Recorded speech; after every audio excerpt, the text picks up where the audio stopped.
खेसारी लाल के फाइनली गाना आ गया है। इस वीडियो में शुरू से लेके अंत तक बना रहिए और हम हमेशा ऐसा वीडियो न्यू फॉर्मेशन जितना जल्दी लाने को मैं प्रयास करता हूं। दबंग स्टार खेसारी लाल के गाना के पोस्टर आया था, फिर टीजर आया, फिर गाना भी फाइनली आ गया है। आज बताए थे कि कल की सुबह 6-6:30 बजे पम्मी रिकॉर्ड पर आ जाएगा, लेकिन आज फाइनली आ गया है, जिस गाना के नाम है 14 के होली बा। 14 के होली बा खेसारी लाल के गाना फाइनली आ गया है। वो आप लोग नहीं सुने तो जाके सुनिए। धमाल और बवाल भोजपुरी इंडस्ट्री में मचाते रहिए।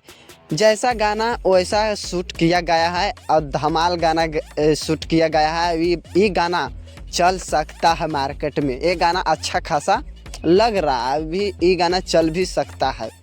अब बात करें कि इस गाने को किसने लिखा है, तो इस गाने को लिखे कृष्णा बेदर्दी और संगीत दिए हैं विकास यादव। इस गाने को गाए हैं दबंग स्टार खेसारी लाल।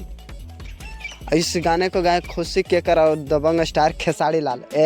मेल और फीमेल के दोनों के गाना मिक्सी है, दोनों लोग मिल के गाए हैं। गाना अच्छा खासा है। आप लोग नहीं सुने तो जाके सुनिए। ये अच्छा खासा रिस्पॉन्स मिल भी रहा है। ये गाना धमाल मचा सकता है भोजपुरी इंडस्ट्री में। अब आप लोग नहीं सुने तो जाके सुनिए। धमाल और बवाल भोजपुरी इंडस्ट्री में मचाते रहिए। हम हमेशा ऐसा वीडियो न्यू फॉर्मेशन जितना जल्दी लाने को मैं प्रयास करता हूं आप लोगों तक। पूरा वीडियो देखने के लिए आप लोगों को धन्यवाद।